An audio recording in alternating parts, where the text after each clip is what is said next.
लक्ष्मी का अपने घर में पूरा दबदबा था। हिटलर की तरह वो सारा काम अपने पति और बेटे से करवाती। धीरे धीरे उसके पति की तबीयत खराब रहने लगी। सुनो जी, अब आप बुजुर्ग हो गए हो, काम में भी अब हाथ आपके फुर्ती से नहीं चलते। अरे भाग्यवान, भगवान से डर, तुझसे मैंने शादी अपने इकलौते बेटे के अच्छे पालन पोषण के लिए की थी, लेकिन तूने तो उसका बेड़ा गर्क कर दिया।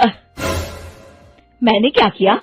पढ़ाया लिखाया, अब नौकरी नहीं लग रही तो मैं कैसे जिम्मेदार हो गई? अब घर में बैठकर रोटी तोड़ रहा था तो मैंने कहा काम ही कर ले। एक तो भला करो और ऊपर से बातें सुनो। तभी सारंग वहां आ जाता है। बहुत भूख लगी है माँ, कुछ खाने को दे दो। अब तुम्हारे पापा का हाथ तो चल नहीं रहा है, मैं ही जा रही हूँ आज किचन में, बनाती हूँ कुछ। हे भगवान, कैसे होगा इतना काम मुझसे? लक्ष्मी किचन में काम कर रही होती है कि तभी अचानक उसे आइडिया आता है। अरे मैं भी ना, अरे यहाँ तो फ्री की नौकरानी ला सकती हूँ मैं, फिर मैं क्यों खाना बना रही हूँ? उस दिन लक्ष्मी सारंग की पसंद का खाना बनाती है और बैठकर उसे बड़े ही प्यार से खिलाती है। खा ले बेटा, खा ले, पेट भर के खा ले। अरे रुक, मैं तेरे लिए ना गर्मा गर्म रोटियां लाती हूँ। सारंग और उसके पिता एक दूसरे की ओर बड़े ही हैरानी से देखते हैं। बेटा सारंग, जरूर दाल में कुछ काला है, वरना ये औरत तो हमें बासी खाना भी सुकून से ना खाने दे। सुनील की बात लक्ष्मी सुन लेती है और जोर जोर से चिल्लाने लगती है। अरे हाँ, भलाई का तो जमाना ही नहीं रहा। एक तो आग में खुद को जलाकर तुम लोगों के लिए खाना बना रही हूँ और ऊपर से तुम्हें दाल काली लग रही है। अरे माँ, पिताजी का ये मतलब नहीं था, तुम बुरा मत मानो। अरे हाँ बेटा, तू कहता है तो मान लेती हूँ। लक्ष्मी सारंग के पास बड़े ही प्यार से बैठ जाती है और फिर कहती है, बेटा मैंने ना तेरी शादी करने की सोच ली है, अब तेरे पिताजी के हाथ भी नहीं चलते, तो सोच रही हूँ तेरे लिए बीवी ले आऊं। अब पता नहीं ना मैं भी कब मर जाऊं। अब ऐसे भाग्य भी कहाँ है हमारे। क्या कहा?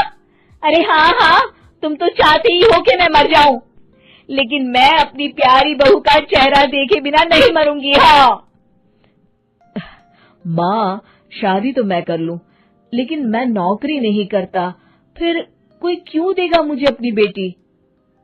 अरे क्यों नहीं देगा बेटी, इतना बड़ा घर खेल खलियान है, किस चीज की कमी है हमारे पास? जो आएगी राज करेगी, राज। हम तो ना कर पाए राज, ये बोलो कि एक और नौकर तुम्हारे पास आ जाएगा। मैं कहती हूँ चुप हो जाओ। अरे खुद के घर का खाना बनाएगी तो क्या नौकरानी हो जाएगी? अब तुमसे तो किचन का काम होता नहीं, तो कोई तो करेगा ना। ठीक है माँ, तुम जैसा सही समझो बस। अब मेरी एक शर्त है, लड़की जो भी हो वो दिखने में कैसी भी हो या कहीं की भी हो, बस पढ़ी लिखी होनी चाहिए। अरे हाँ, ला देंगे पढ़ी लिखी बेटा, मैंने कौन सा काम करवाना है उससे। हाँ। और फिर एक दिन पास के गांव की ही रति से सारंग की शादी हो जाती है। रति दिखने में बहुत ही सुंदर थी, साथ ही साथ काफी पढ़ी लिखी थी। रति को लक्ष्मी के सौतेले होने की बात पता नहीं थी।